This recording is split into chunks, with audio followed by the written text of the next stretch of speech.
আসসালামু আলাইকুম, কেমন আছো সবাই? আশা করছি ভালো আছো। আল্লাহর রহমতে আমিও ভালো আছি, আলহামদুলিল্লাহ। আজকে বানাবো হাঁস। হাঁস জবাই করে লইছি, এই দেখো আন্ডাও বাড়িছে। তো আমি এটারে সাপ করে এটারে কাটতে আগুনটা সেকে লইছি। তখন এটারে কাটতে কুটতে সাপ করে পরে রান্নার লাগে আইতাছি, তোমরা দেখতে তাও ভিডিওটা। এই দেখো কত সুন্দর করে সাপ করে লই করছি, কালা আসিল না, হন্দা ডলা হয়ে গেছে, কাল্লার থেকে করে দল হয়ে গেছে। তখন এটারে কাটাকাটি করে লই। এই যে আমরা আঁশটা কাটতেছি। আমার একটা বন্ধু আইসে লগে, বন্ধুর লগে মিললে আঁশটা কাটতেছি।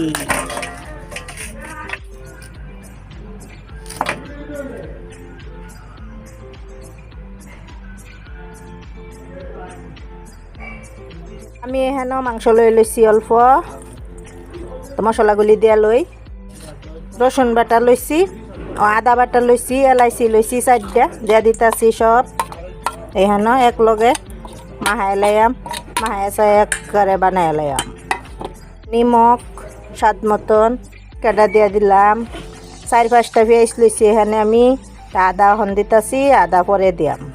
কালার দিয়া দিতাছি লাল মরিচের গুঁড়া 2 চামচ, বইরা দিছি, একটু জাল না হইলে ভাল লাগে না। হালদির গুঁড়া দিয়া দিলাম 1 চামচের একটু কম। জিরা ধনিয়ার গুঁড়া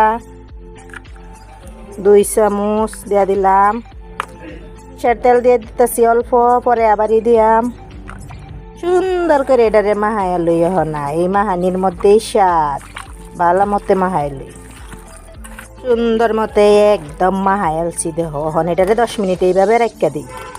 গ্যাস কড়াই রেখে দিচ্ছি, তেল দিয়া দিতেছি, গ্যাস চালু করে দিছি। তেলটা গরম হয়ে গেছে, তেজপাতা দিয়া দিলাম 3-4টা দিয়া দিলাম। তেলটারে পেঁয়াজটারে সুন্দর মতো বাজ্যা লই, পেঁয়াজটারে সুন্দর করে বাজ্যা তারপরে মাংসগুলি দিয়াম। গুলি ভাজা হয়ে গেছে, মাংসগুলি দিয়া দিই। মাংসগুলি দিয়া দিলাম, বালাটি হেলরায় সরাইয়া দিই। কষানি হয়ে এলো, কষানির মধ্যেই মজা স্বাদ। মাংসটা গুড়িয়ে দিলাম, একটু কষালো। মাংসটা কষানি হইতেছে, মিডিয়াম টু হাইও আছে আমার গ্যাস। মাধ্যে সাধ্যে এইভাবে লড়া না দিলে বই হতো না, রাগ করিয়া। তেল লেগে মাধ্যে সাধ্যে লড়া দিন লাগবো, আর একটু একটু কষাই জন লাগবো। তখন দেখি এই দেখো তেল মশলা ওর ফ্রাই পড়ছে, চিকচিহা করতেছে, এক কষানি হয়ে পড়ছে। তা আমি আর একটু পানি দিয়ে আরও কষাই লই। বাড়িটার যে মাংসটা লইছিলাম, এই বাড়িটা খলাইয়া দেওয়া দিতাছি। কেল লাগিয়া ফালাই দিতাম কঞ্জসি করি, বুঝো না, কঞ্জসি না করলেও হবে না। আর একটু কষানি হয়ে লোক ডাক্কা দিতাছি।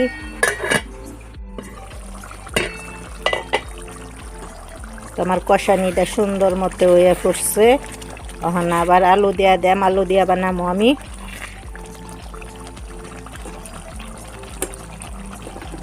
দুইটা আলু কাটটা দিয়া দিলাম।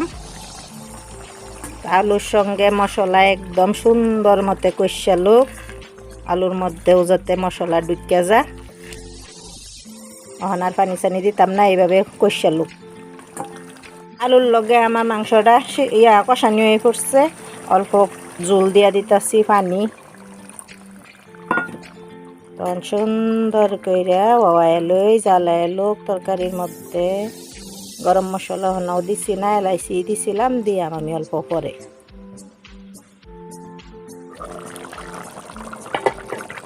তরকারিটা আমার প্রায় হয়েই পড়ছে। এই যে গরম মশলা দিয়া দিতাছি, দেখা যায় না পাপের লেগিয়া। এটা আমার হোমমেড গরম মশলা দিয়া দিলাম 1 চামচ। আর 2-3 মিনিট রাখিয়া নামাই এলাম। তরকারিটা আমার একদম রেডি। দেখো কত সুন্দর হয়েছে।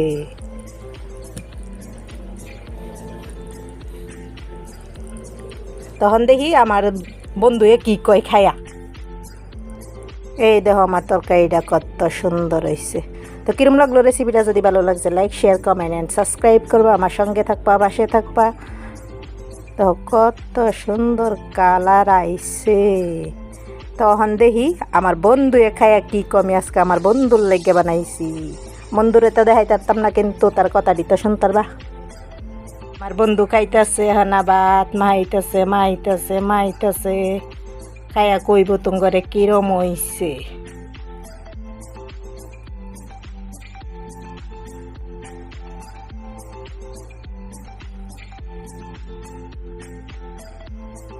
আমার বন্ধু হানা মোহ দিছে ভাত, হন দেখি কি কয় কিরম হইছে।